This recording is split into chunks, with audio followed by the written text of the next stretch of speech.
you seek is going to come. It's forthcoming. And that you're not alone. Just develop that awareness. Just know it. Begin to feel yourself receiving that help. I'm not asking you to listen for voices. I'm not asking you to see apparitions. I'm not asking you to look for a ghost or anything like that. Just begin to feel exquisitely peaceful, very quiet, very loving, very open, very knowing, no skepticism. I know that help is in the universe. I know there's something grander than this physical world that holds it all together. I know it's in me. I know I wouldn't be breathing and sitting here if it weren't here.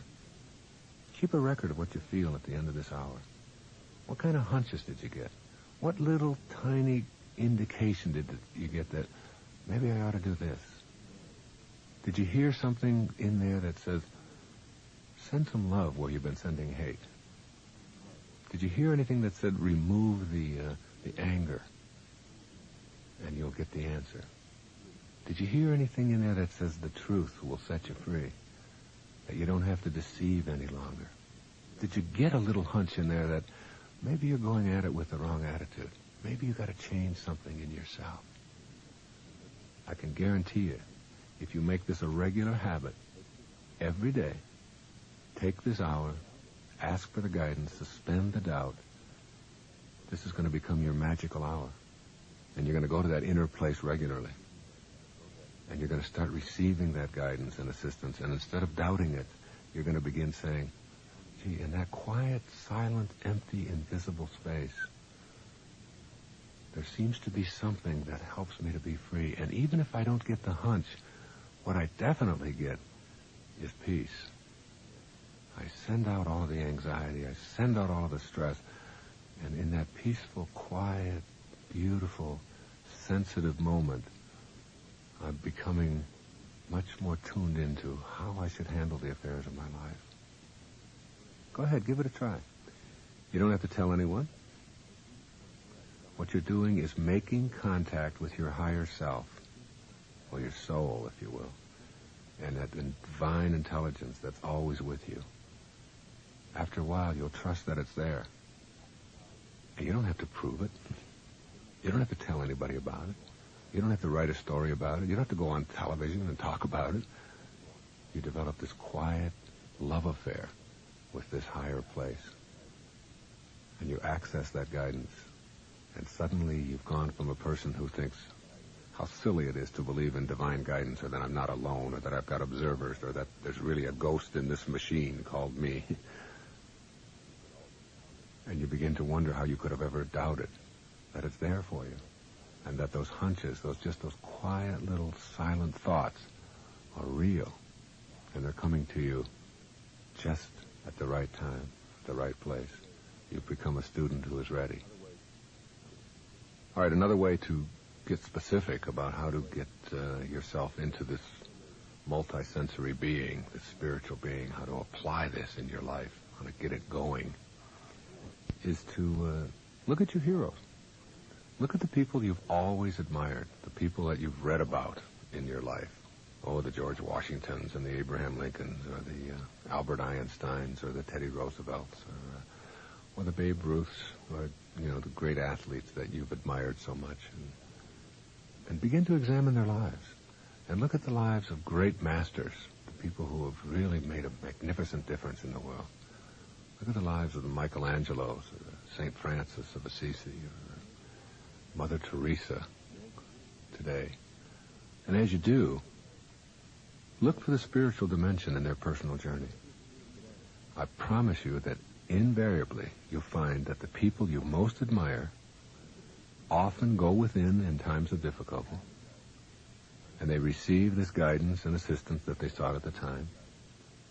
Great actors invariably will talk about before a performance how they have to go within and meditate and visualize and see the whole thing working exactly the way they want to see the performance. Laurence Olivier talked about this and how he would create his greatest roles, how he would visualize it, play the whole thing out in his mind first, and then surrender when he goes out on stage. And then when it was over, not know how he did it. One time he gave the greatest performance of Hamlet that had ever been given. He got this rousing standing ovation in London. And they went back into his dressing room, and a friend of his said to him, "That was magnificent." And Olivier was just all upset and all angry. And he said, "What's the matter with you? You've just given the greatest performance of your life, and you got a standing ovation. No one has ever played Hamlet like that before." He said, "Don't you think I know that? I just don't know how I'm going to do it tomorrow."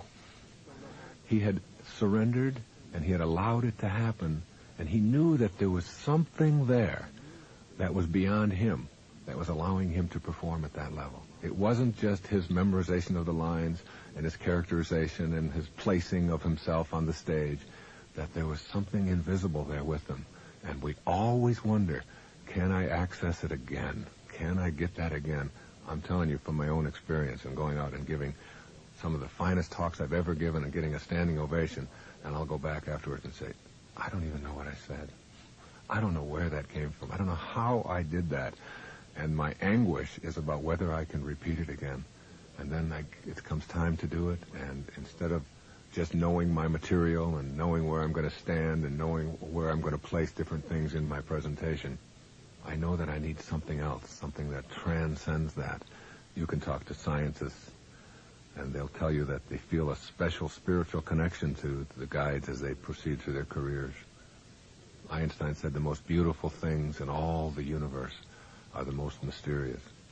That mystery, that even though we're trying to find out what is this universe made of, and what is this theory of relativity, and what are these atoms made up of, and what are subatomic particles, and what is space, and how does it curve, that in back of all of that there's some enormous awe that there's a divine intelligence there operating and working.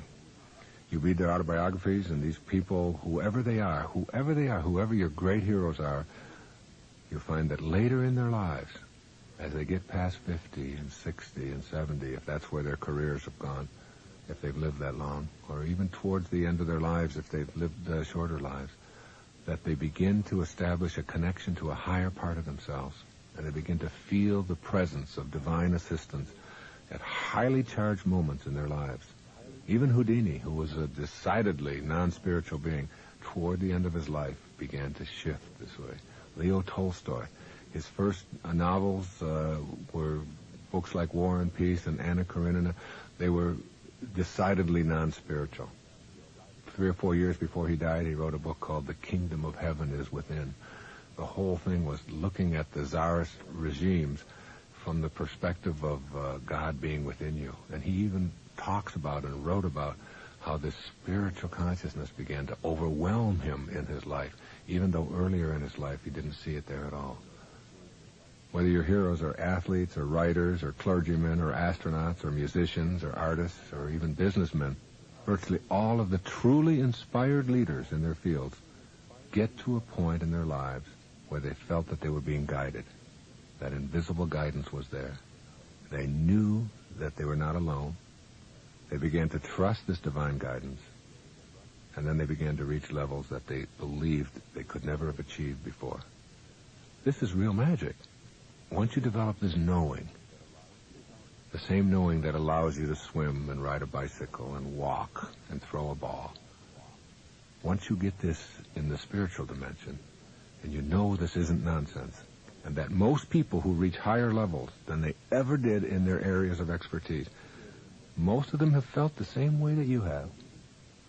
You won't be so squeamish about admitting it to yourself and even seeking it out. Soon you, like I, will be going public. And for those who think this is absurd and off the deep end, send them love. Stay focused on your own purpose. Their skepticism, that's their current path. As it once was mine, as it once was yours. That skepticism they need in order to be able to transcend it. You have to know what you don't believe in order to know what you do believe in. So that period of time when you are skeptical is serving a purpose. It's part of the perfection of it all. Don't wish it weren't there. Don't tell yourself that if only my partner would think the way I do. They're on the path that they're supposed to be on. And if they're going to transcend it, that skepticism will help them. Just like when the addict gives up smoking or gives up drinking. when they first have the thought, I'd like to not smoke anymore.